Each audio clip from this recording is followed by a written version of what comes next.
I opened a credit card to help cover my dad's medical bills, thinking I was just doing the right thing for family.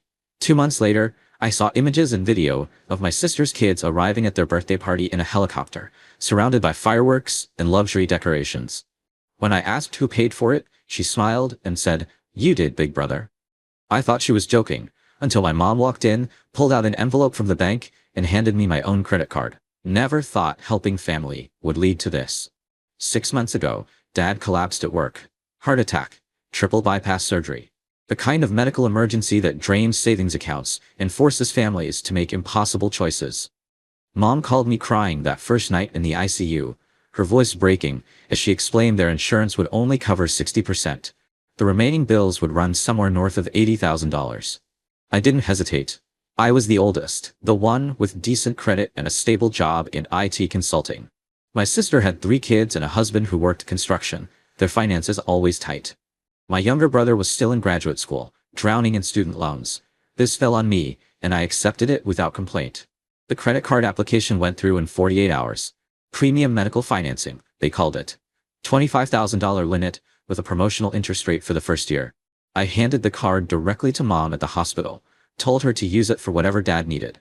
Co-pays, medications, follow-up appointments, physical therapy. Whatever kept him alive and recovering. She hugged me so tight I could barely breathe, thanking me over and over. Dad squeezed my hand from his hospital bed, too weak to speak, but his eyes said everything. My sister sent a long text message about what an amazing brother I was. Even my brother called, rare for him. Expressing gratitude that I could step up when he couldn't. I felt good about it, righteous even. This was what family did. You sacrificed. You carried the weight, so others didn't have to. The first statement arrived 4 weeks later. $12,000 charged. Higher than I expected, but medical costs were insane. I made the minimum payment, and figured the charges would taper off as Dad's immediate crisis period ended. The second statement showed another $8,000. I called Mom to ask about it, and she assured me everything was Dad-related. More specialists, some equipment he needed at home, prescriptions. Month 3 brought the card to its limit. $25,000 maxed out. I applied for an increase, got approved for $35,000 and kept going. The interest rate jumped after the promotional period, but what choice did I have? Dad's health came first. Then came last Saturday. I was scrolling through social media during my lunch break, when the video started appearing. My sister's Instagram story.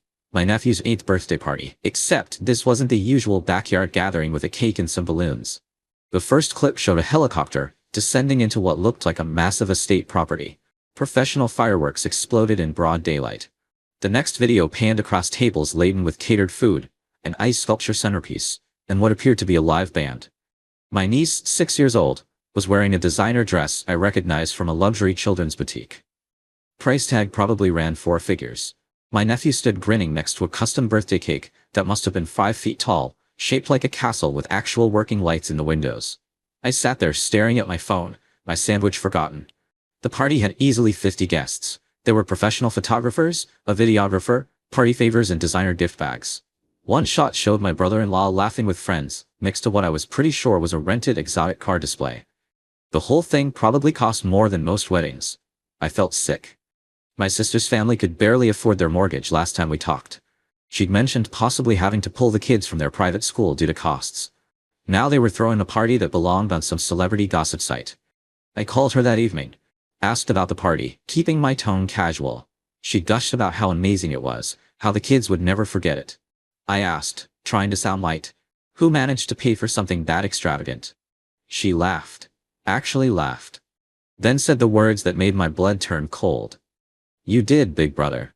Thanks for being so generous. I told myself I misheard. Told myself it was a joke and poor taste. She must have meant I'd inspired them to splurge a little, or maybe she was being metaphorical about family support. But something in her tone, a smugness I'd never heard before, made my stomach knot. I pushed back, said, that didn't make sense. She just giggled and said we'd talk about it later. Then hung up claiming the kids needed her. I couldn't sleep that night, kept replaying the videos, calculating rough costs in my head. Helicopter rental, several thousand, venue, probably 10 grand minimum for something that size, catering for 50 plus people, another few thousand. The entertainment, decorations, photographer, party favors, that insane cake. Even being conservative, the party had to cost at least $30,000. right around what I'd put on the credit card for Dad's medical bills. Sunday morning, I drove to my parents' house unannounced. Mom answered the door looking surprised but happy to see me. We made small talk while she fixed coffee. I asked about Dad's recovery, and she said he was doing wonderfully, almost back to his old self. He was out playing golf with friends actually. Golf. Something twisted in my chest. 2 months ago, he'd been in a hospital bed, unable to walk to the bathroom alone. Now he was well enough for 18 holes. I steered the conversation to finances, asked how they were managing with all the medical expenses. Mom waved it off, said they'd been blessed with good insurance and community support. The bills hadn't been nearly as bad as they'd feared. I asked directly about the credit card. How much had actually gone toward Dad's medical care? Mom's face changed, the warmth drained from her expression, replaced by something guarded and uncomfortable. She asked why I was asking. What did it matter as long as Dad was healthy? I explained I'd seen my sister's party, explained the timing seemed suspicious, explained I needed to know exactly where my money went. She stood up and left the room without a word. I heard her rummaging in her bedroom. When she returned, she was holding a manila envelope from the bank. She set it on the table between us and slid it toward me. Inside was my credit card, the one I'd given her for Dad's emergency medical expenses, along with detailed statements. I went through them line by line, while Mom watched silently. The charges made my hands shake. Luxury resort vacation for my sister's family, $8,000. Designer furniture for my brother's new apartment, $4,000. Mom's kitchen renovation, $9,000. New landscaping for my parents' yard, $3,000. Payment to a private school, my sister's kids' tuition, $6,000. The actual medical charges totaled maybe $8,000 across all 3 statements. Everything else, the vast majority of the debt I'd taken on, had been used to fund my family's lifestyle upgrades and luxuries. I asked Mom why. Why would she do this? Why would she lie to me? She said I'd offered to help family, and this was helping. My sister's kids deserved nice things. My brother needed furniture after his breakup. She and Dad had wanted to update their kitchen for years. The medical bills got paid, didn't they? So what was the problem? I told her the problem was fraud. The problem was I'd been manipulated. The problem was I was now $35,000 in debt, with a 23% interest rate, because they'd all decided to treat me like a personal bank account. Mom said I was being selfish. That family shared resources. That I made good money and should be happy to help my siblings and parents improve their lives. After everything they'd done raising me, this was the least I could do. I left without another word, drove home in a daze, spent the rest of Sunday staring at those statements, watching my entire understanding of my family crumble. Monday morning I called the credit card company, asked about fraud protection. They said since I'd voluntarily given the card to my mother, I was legally responsible for all charges. My only recourse was small claims court against family members.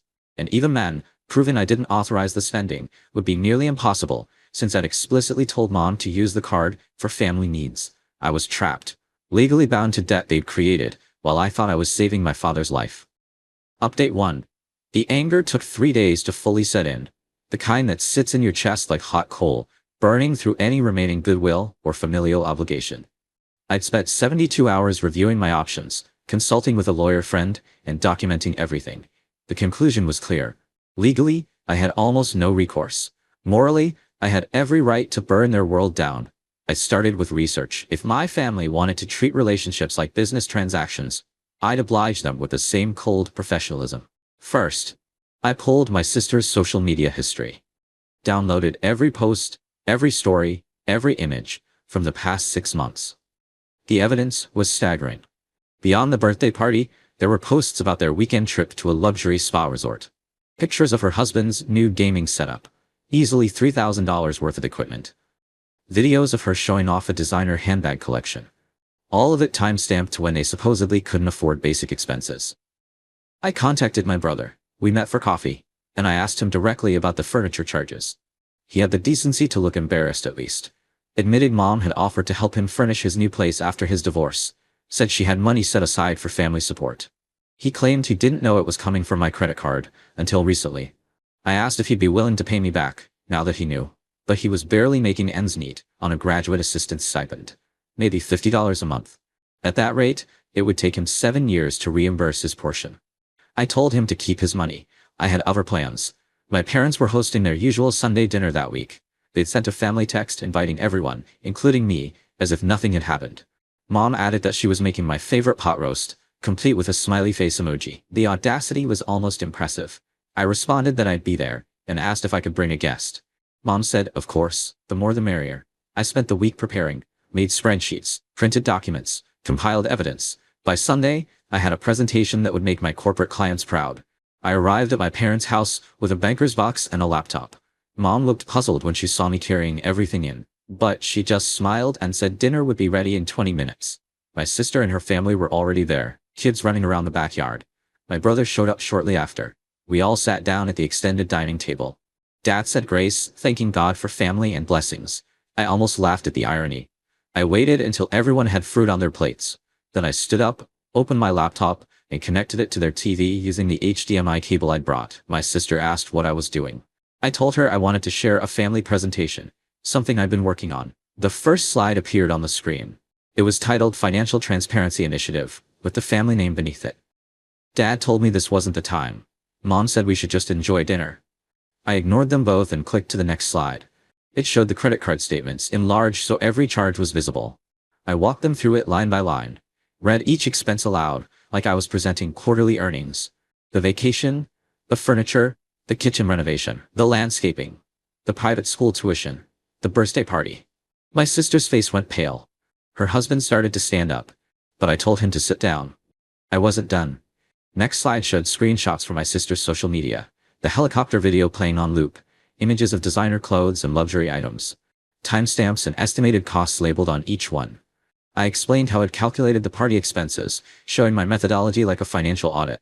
My brother was staring at his plate. Mom had tears in her eyes. Dad's jaw was clenched tight. I moved to the next section. Legal obligations and consequences. Explained that while I couldn't force them to pay through legal channels without destroying what remained of our relationships, I wanted them to understand the position they'd put me in. I displayed my monthly credit card payments, showed how the interest was compounding, projected out how long it would take me to pay off their spending at my current rate, assuming I charged nothing else. 14 years, nearly 15, if the interest rate increased, which it likely would. I'd be almost 50 years old before I cleared debt they'd accumulated in 3 months of selfish spending. The room was silent, except for my niece asking her mom why everyone looked mad. My sister told her to go play in the other room, sensing the tension. Final slide, the ultimatum. I gave them 2 options. Option 1, they could all collectively reimburse me. I'd accept a payment plan, properly documented and legally binding. My sister and her husband would cover the party and vacation costs. Mom and Dad would handle the renovation and landscaping. My brother's furniture debt could be folded into the family plan.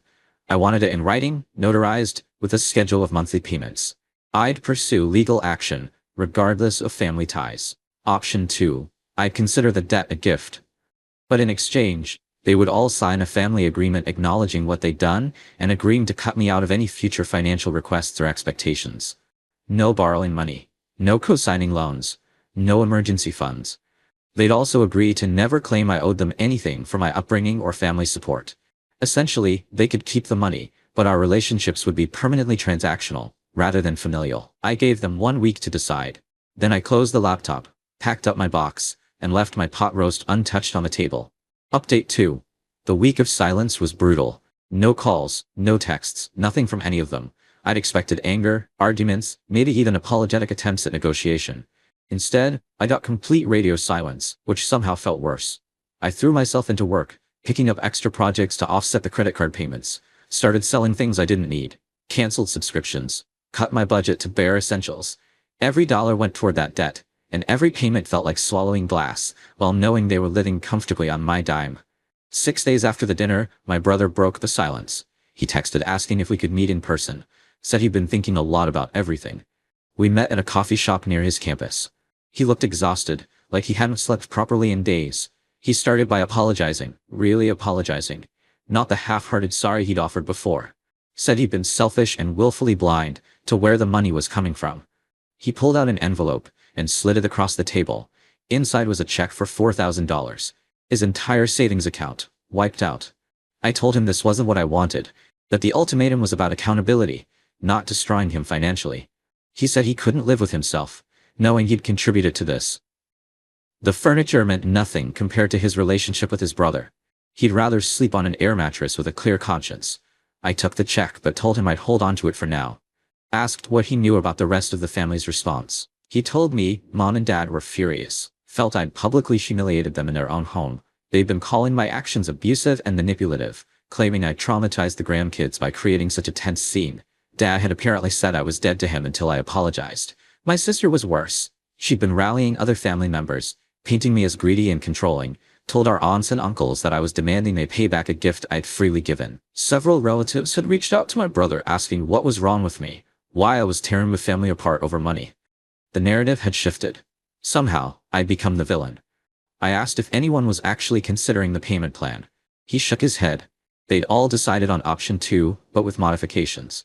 They wanted me to forgive the debt entirely, attend family therapy to address my trust issues, and agree never to bring this up again. They were negotiating from a position they didn't hold, trying to rewrite the terms to avoid any consequences. I thanked my brother for his honesty and the check. Told him to be prepared for things to get worse before they got better. That night I made a decision. If they wanted to play the public opinion game, I'd participate on my terms. I created a detailed blog post, didn't use anyone's names, kept it anonymous, but laid out the entire situation chronologically. The emergency call about Dad's heart attack, the credit card, the discovery, the confrontation, their refusal to take accountability. I included redacted screenshots of the statements, showing the charges with personal information blurred out. I posted it to several personal finance forums and a few family dynamics subreddits. The response was immediate and overwhelming.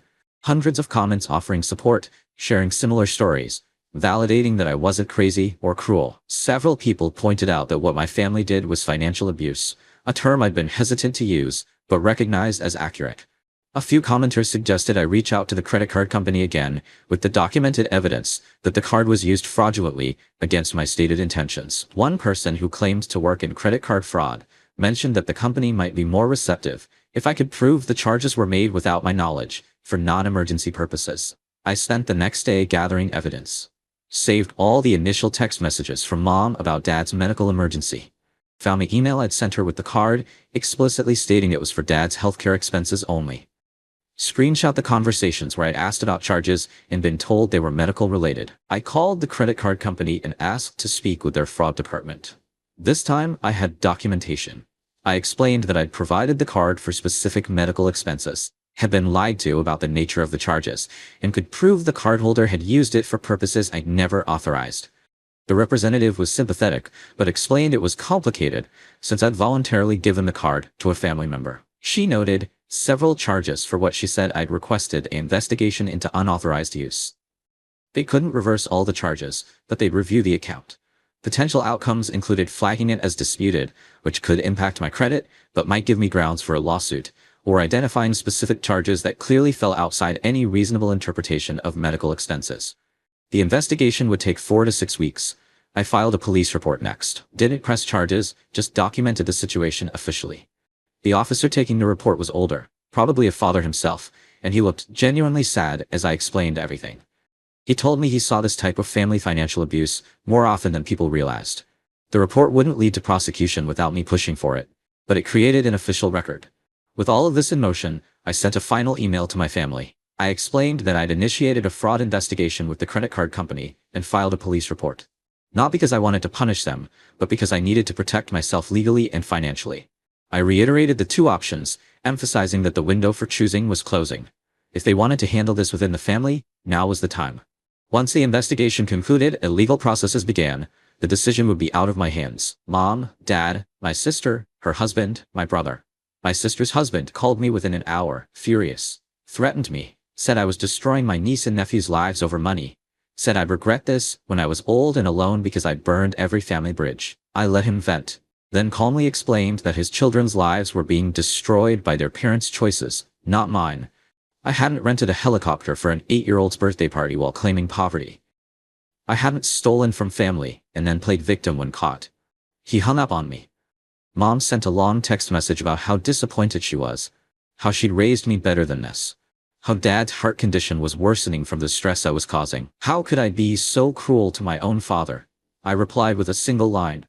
Dad was well enough for golf 3 weeks ago. Don't use his health to manipulate me again. My sister posted a vague status on social media about toxic people who abandon family and how blood doesn't always mean loyalty. Several relatives liked it. A few commented with supportive messages for her. I didn't respond publicly, Instead, I sent the blog post link to a few cousins I trusted. Let them draw their own conclusions. The fractures were spreading, exactly as I'd known they would. But I was past caring about preserving relationships that had only ever been one-sided. Update 3. The credit card company's investigation took 5 weeks. During that time, I existed in a strange limbo. I'd effectively cut contact with my parents and sister. My brother and I texted occasionally, carefully avoiding the subject. Extended family had mostly chosen sides, and I wasn't surprised to find myself in the minority. The narrative my sister had crafted was compelling to people who didn't know the details. Successful older brother demands poor young family pay back help he'd offered during a medical emergency. She'd conveniently omitted the lies, the fraud, the helicopter birthday party funded with stolen credit. I stopped trying to defend myself to relatives who reached out with concern or criticism. Either they'd believe me or they wouldn't. I was tired of explaining, justifying, proving my reality to people who'd already decided I was the problem. Work became my refuge. I took on a major client project that required 60-hour weeks. The exhaustion was almost welcome. Gave me an excuse to fall into bed too tired to think about the wreckage of my family relationships. Then, the letter arrived from the credit card company. They'd completed their investigation. After reviewing the evidence I provided, the documented communications about the card's intended purpose, and the nature of the charges, they were willing to offer a settlement.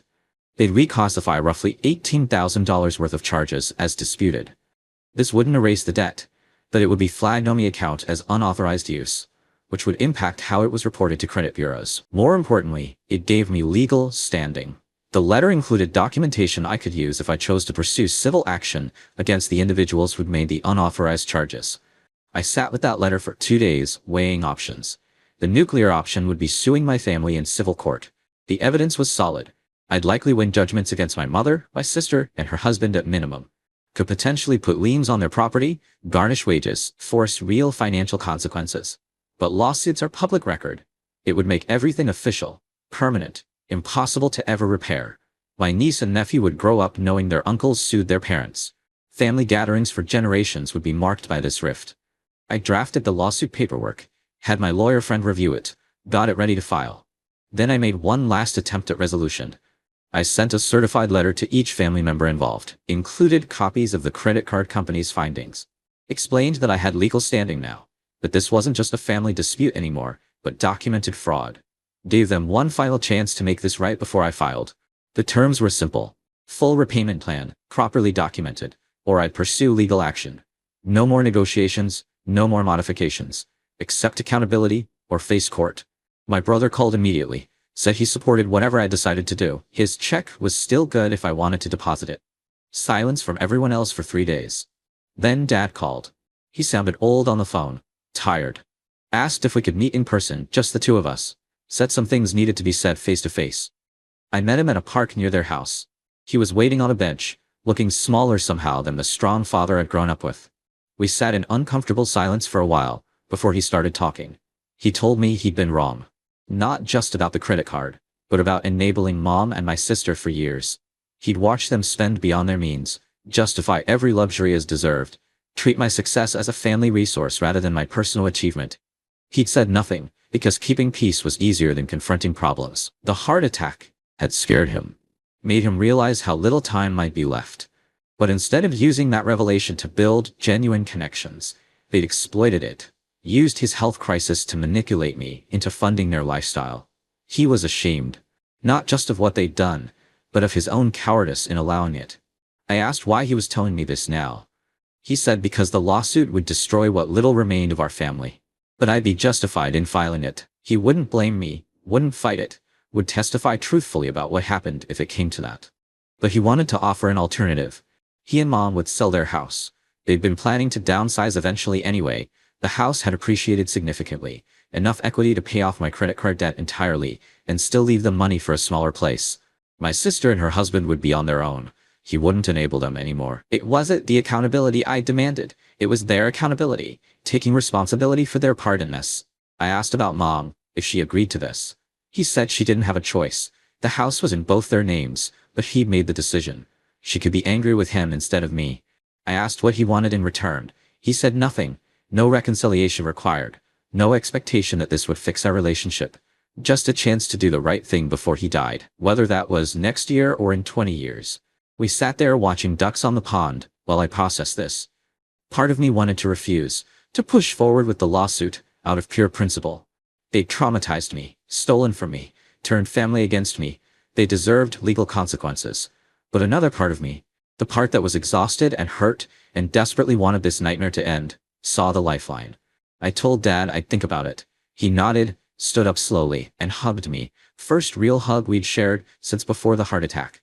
He whispered that he loved me and was sorry, then walked back to his car.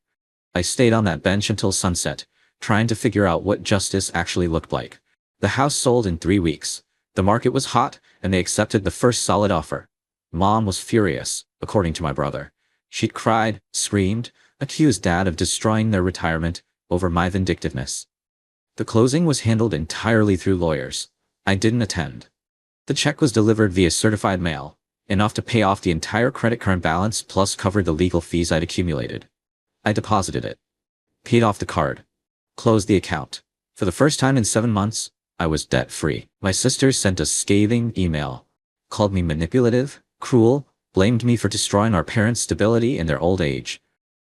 Said her kids asked why Grandma and Grandpa had to move, and she had to explain that their uncle cared more about money than family. I didn't respond. Mom sent nothing. Complete silence that spoke volumes. My brother came over the night after everything cleared. We ordered pizza and didn't talk about any of it. Just watched basketball and existed in each other's presence like we used to before everything imploded. As he was leaving, he told me Dad had asked him to pass along a message. The new house had a guest room if I ever wanted to visit. No pressure, no expectations. Just an open door if I ever wanted to walk through it. I haven't visited, haven't called, haven't reached out to Mom or my sister, but I haven't filed a lawsuit either. Processing the betrayal and figuring out what healthy boundaries look like. My therapist says I'm experiencing complicated grief, mourning the family I thought I had, while learning to accept the reality of what it actually was. Some days I'm angry, some days I'm sad, some days I feel nothing at all. My credit score has recovered. I've started saving aggressively, building an emergency fund, so I'll never be financially vulnerable again. I've made it clear to the few family members I still talk to that I won't be attending major gatherings for the foreseeable future. My niece's 9th birthday passed last month. No helicopter this time, from what I heard. Just a modest party at their house. I didn't send a gift. People ask if I regret how I handled it. If I wish I'd just let it go, forgiven the debt, preserved the relationships. The honest answer is, I don't know yet. What I do know is that I'm no longer carrying weight that isn't mine. I'm not responsible for their choices, their consequences, or their comfort. I'm not the family bank account, or the solution to problems they created. I'm just a man who tried to help his father, and learned a devastating lesson about who his family really was. Maybe someday that open door at Dad's new house will feel like something I can walk through. Maybe Mom will acknowledge what happened. Maybe my sister will realize the cost of her choices. Or maybe none of that will happen, and I'll build a chosen family of people who don't confuse love with exploitation. Either way, I'm finally free.